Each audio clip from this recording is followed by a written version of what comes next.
Hello students. देखो बेटा, आज हमने जो टॉपिक करना है ये है हमारा एरोमेटिक हाइड कंपाउंड से रिलेटेड। तो हाइड्रोकार्बन का लास्ट पार्ट है which is known by the name of aromatic. अब देखिए एरोमेटिक क्या होता है। एरोमेटिक जो है बेंजीन या बेंजीन जैसी प्रॉपर्टी रखने वाले कंपाउंड्स को हम एरोमेटिक हाइड्रोकार्बन्स कहते हैं। जैसे आप ये देखिए बेंजीन, बेंजीन पे CH3 लगा हो टोलुइन, दो बेंजीन जुड़े हों आपस में तो नैप्थलीन, और इस तरह से सिंगल बॉन्ड से जुड़े हों दो बेंजीन तो डाइफिनाइल। और भी इसमें चीज़ें हैं जैसे बेंजीन, बेंजीन पे OH हो तो हम इसे कहते हैं फिनोल। तो ये चीज़ें हमें याद रखनी पड़ेंगी। इसी तरह से बेंजीन, बेंजीन पे CHO हो तो इसे हम कहते हैं बेंजल्डिहाइड, बेंजल्डिहाइड। इसी तरह से बेंजीन पे अगर ग्रुप हो OCH3 तो इसे हम नाम दे देते हैं एनिसोल। सेम वे बेंजीन के साथ इस तरह से ग्रुप जुड़ा हो C डबल बॉन्ड OCH3 तो इसे हम नाम देते हैं एसिटोफिनोन, एसिटोफिनोन। अब आपको ये कंपाउंड ध्यान में रखने पड़ेंगे। तो ये बहुत ही इंपॉर्टेंट कंपाउंड है, +2 में यूज़ होते हैं। जैसे ये बेंजीन हो गया, बेंजीन पे CH3 टोलुइन हो गया, दो बेंजीन आपस में जुड़े हों डायरेक्टली तो नैप्थलीन, सिंगल बॉन्ड से जुड़े हों दो बेंजीन तो डाइफिनाइल या बाइफिनाइल, DI भी लिख सकते हो और BI बाइफिनाइल। ये फिनोल हो गया, ये बेंजल्डिहाइड हो गया, ये हमारा एनिसोल हो गया, ये एसिटोफिनोन हो गया। इसी में एक और आता है जिसे हम कहते हैं एनिलीन। तो NH2 बेंजीन के साथ और इसको हम नाम दे देते हैं एनिलीन। अब अगर ये कंपाउंड आपको याद नहीं है तो आपको काफ़ी प्रॉब्लम हो सकती है। तो जनरली कन्फ्यूजन किस में होती है बच्चों को, एनिसोल में, एनिलीन में, एसिटोफिनोन में। ये कुछ कंपाउंड्स हैं जहाँ पे बच्चों को बहुत कन्फ्यूजन होती है। तो इसको आप 6-7 बार लिख के देखेंगे तो ये आपको बड़े आराम से याद हो जाएगा। अब देखिए इसमें कुछ एडिशनल चीज़ें, जैसे आपको ऑर्थो मेटा पैरा पोजिशंस मैंने बताई हुई हैं। तो जैसे ये बेंजीन है तो CH3 दो बार लगा है, तो अगर बेंजीन के साथ CH3 दो बार लगा हो तो जाइलीन कहते हैं। या इनको आप इस तरह से नंबरिंग कर दो तो ऑर्थो पे मिथाइल लगा है तो ऑर्थोजाइलीन बोलेंगे, या हम इसको बोलेंगे 1,2 डाइमिथाइल बेंजीन। तो इस तरह से इसको नाम दे सकते हैं। अब ये भी देखो, ये भी जाइलीन है, दो बार CH3 लगाओ तो जाइलीन, अब एक मेटा पोजिशन पे लगा तो मेटाजाइलीन, और नंबरिंग के हिसाब से आप बता सकते हो 1,3 डाइमिथाइल बेंजीन। इसी तरह से ये पैराजाइलीन। तो यहाँ पे ध्यान रखने वाली चीज़ है कि अगर बेंजीन के साथ दो CH3 ग्रुप लगे हों तो उसका कॉमन नेम जाइलीन हो जाता है। पैरा पोजिशन पे होगा तो पैरा जाइलीन, मेटा पे होगा तो मेटाजाइलीन और orthoxylene. So it is important to keep in mind. आगे चलते हैं। अब देखिए एक बड़ा इंपॉर्टेंट क्वेश्चन आता है यहाँ पे, तो resonance and stability of benzene. तो यहाँ पे क्वेश्चन भी बनता है इस तरह से, मैं यहाँ पे क्वेश्चन बना देता हूँ, why benzene is extra stable, why benzene molecule is extra stable. बहुत बहुत इंपॉर्टेंट है ये। अब आप देखिए इसका सोल्यूशन क्या है। तो जब आप इसका सोल्यूशन करेंगे तो ये आपके ना CBSE +1 में के लिए बहुत इंपॉर्टेंट है।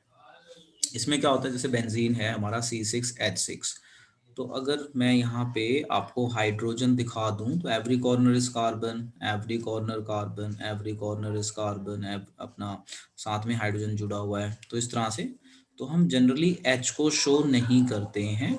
आप शो करना चाहें तो कर सकते हैं, आप इस तरह से शो कीजिए, इस तरह से शो कीजिए H, या ना शो कीजिए, एक ही बात है। तो हमारे जो बेंजीन में कार्बन होता है, each carbon, this carbon has sp2 hybridisation. तो याद रखना है कि बेंजीन में each carbon has hybridisation sp2। sp2 का मतलब है एक s का ऑर्बिटल और p के 3 ऑर्बिटल में से 2 ऑर्बिटल यूज में है। तो ये बन गया आपका sp2, एक s का और p के 2 ऑर्बिटल, एक p ऑर्बिटल बच गया जिसकी डंबल शेप होती है, इसे अनयूज्ड कहते हैं। अब क्या होता है कि हर कार्बन की sp2 हाइब्रिडाइज है, मतलब हर कार्बन के पास एक p ऑर्बिटल बच जाता है। तो इसको हम ऐसे दिखाएंगे, देखो ये डायग्राम को आप प्रैक्टिस करेंगे तो बनाना आएगा। तो हर कार्बन का हमने p ऑर्बिटल दिखा दिया। अब क्या होता है आपको पता है, p ऑर्बिटल ओवरलैप कर सकते हैं तो पाई बॉन्ड बनाएंगे। तो ये ऊपर वाला पोर्शन भी ओवरलैप कर सकता है, यानी इस तरह से दिखाएंगे, और नीचे वाला भी ऑर्बिटल ओवरलैप कर सकता है, यानी नीचे भी इस तरह से रिंग दिखाएंगे। तो ये ऊपर की इलेक्ट्रॉन क्लाउड हो गई, ये नीचे की इलेक्ट्रॉन क्लाउड हो गई। बस यही स्टेबिलिटी का रीजन है। तो अब मान लो पेपर में क्वेश्चन आ गया why benzene is extra stable, तो आप कैसे लिखेंगे? आप ये सारा ड्रॉ करेंगे, उसके बाद आप लिखेंगे in benzene each carbon is sp2 hybridized, means one p orbital left unused or unhybridized. These p orbitals overlap and form electron ring above the carbon chain। ये कार्बन चेन है ना, ये कार्बन चेन है, ये जो blue में दिखा रहे हैं ये कार्बन चेन है यहाँ पे ब्लैक में। and below the carbon chain which is responsible for the extra stability। जो ये इलेक्ट्रॉन क्लाउड बन रहा है ऊपर और नीचे, रेजोनेंस होती है, रेजोनेंस के कारण इसकी एनर्जी कम हो जाती है, इट इज एक्स्ट्रा स्टेबल। तो पेपर में आप इसी तरह से लिखेंगे, ज्यादा कहानी नहीं लिखनी, सिंपल कि each carbon in benzene is sp2 hybridized। sp2 hybridized means one p orbital left unused। These p orbitals undergo overlapping and form electron cloud above the carbon chain and below the carbon chain, और इस तरह से एक sandwich structure बन गई। This is the reason for the stability of benzene. So it is very very important question, बहुत बहुत important question बनता है। अब आ जाइए यहाँ पे, अब आता है यहाँ पे हमारा टॉपिक। इस टॉपिक का नाम है हमारा Huckel's rule, very very important. इस रूल को हम यूज करके हम ये बता सकते हैं कि अगर हमें कोई कंपाउंड दिया हुआ है तो वो एरोमेटिक है कि नहीं। जैसे मैंने आपको बताया एरोमेटिक का मतलब क्या होता है, एरोमेटिक का मतलब होता है बेंजीन को एरोमेटिक बोलते हैं, या वो कंपाउंड जिसमें बेंजीन जैसी प्रॉपर्टीज हो। तो अब वो कौन सी प्रॉपर्टी है, तो मान लो पेपर में आ गया right note on Huckel's rule, तो आप लिखिए Huckel rule is used to check the aromaticity for the given compound and the compound should have following property. फिर से सुनिए, Huckel's rule is used to detect aromaticity, मतलब पता लगाने के लिए कि बेंजीन जैसी प्रॉपर्टी है कि नहीं। अगर होगी प्रॉपर्टी तो उसे एरोमेटिक बोलेंगे, नहीं होगी तो नहीं बोलेंगे। तो according to this rule aromatic compound should have following properties। according to this rule aromatic compounds should have following properties। aromatic compounds should have following properties। following properties. अब ये पेपर में आ जाता है, क्या है प्रॉपर्टी नंबर 1, प्लैनैरिटी। प्लैनैरिटी का मतलब है हर कार्बन एटम की हाइब्रिडाइजेशन sp2 होनी चाहिए, बस। तो इसको एक्सप्लेन करने की जरूरत नहीं है, बस ये 3 पॉइंट लिख देने। नंबर 1 प्लैनैरिटी, मतलब हर कार्बन एटम की sp2 हाइब्रिडेशन होनी चाहिए। Number 2 complete delocalisation of pi electron in the ring, मतलब जैसे बेंजीन है तो बेंजीन में हमें पता है ऑल्टरनेट डबल बॉन्ड होते हैं, तो ये जो डबल बॉन्ड होता है ना इसे पाई कहते हैं, ये सिग्मा पाई, जैसे ये सिग्मा है तो ये पाई हो गया, ठीक है ना। तो इसको खैर दिखाने की जरूरत नहीं है, जो बता रहा हूँ वो समझिए। तो पेपर में सिर्फ ये पॉइंट लिखने हैं, इसको ड्रॉ करने की जरूरत नहीं। मैं यहाँ पे डीलोकलाइजेशन का मतलब बता रहा हूँ। डीलोकलाइजेशन का मतलब है मूव करना, कंप्लीट डीलोकलाइजेशन, मतलब अगर ये यहाँ मूव होके आ जाए तो ये यहाँ मूव हो जाएगा, ये यहाँ मूव हो जाएगा, यानी कंप्लीट रोटेशन होनी चाहिए, पूरा सर्कल कंप्लीट होना चाहिए। तो इसे कहते हैं कंप्लीट डीलोकलाइजेशन। तो एरोमेटिक कंपाउंड की हमने 2 प्रॉपर्टी पढ़ी, प्लैनैरिटी मतलब सबकी हाइब्रिडेशन सेम हो sp2, नंबर 2 पूरा पाई बॉन्ड पूरा अच्छे से रोटेट होना चाहिए, and number 3 the compound should have 4n+2 pi electrons. उसमें मैंने ये टेबल बना दिया कि आप पाई इलेक्ट्रॉन काउंट कर लो और देख लो इस टेबल में आना चाहिए। जैसे बेंजीन है तो बेंजीन में पाई बॉन्ड कितने हैं, अगर आप देखो तो 1 2 3 है, तो 3 का मतलब हाउ मेनी इलेक्ट्रॉन, 6 इलेक्ट्रॉन। तो ये हमारे इस टेबल में आ रहा है 6, यस आ रहा है, तो ये हमारा एरोमेटिक हो गया। जैसे मैं एक और एग्जांपल से बताता हूँ कि पेपर में मान लीजिए क्वेश्चन आ गया कि आप बताइए कि आपको ये कंपाउंड दे दिया मैंने, ये कंपाउंड क्या ये एरोमेटिक है कि नहीं है। तो हम सबसे पहला रूल लगाएंगे प्लैनैरिटी।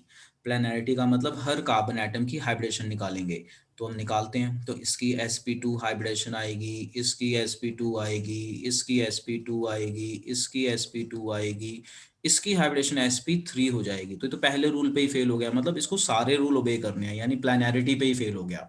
अच्छा नंबर 2 कंप्लीट डीलोकलाइजेशन, अगर हम ये यहाँ शिफ्ट करते हैं तो ये रिपेल होकर यहाँ चला जाएगा, अब यहाँ पे कुछ भी नहीं है शिफ्ट होने के लिए, यानी डीलोकलाइजेशन भी नहीं हो रहा।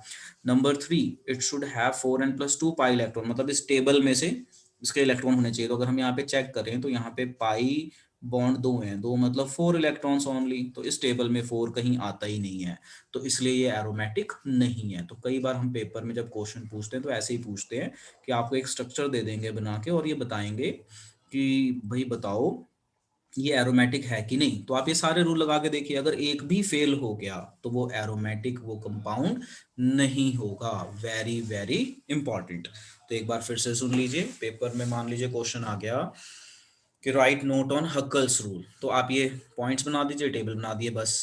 अब क्वेश्चन आ गया जैसे कि आपको एक कंपाउंड दे दिया और ये पूछ लिया भी एरोमेटिक है कि नहीं, तो एरोमेटिक के लिए ये प्रॉपर्टीज होनी चाहिए एरोमेटिसिटी के लिए।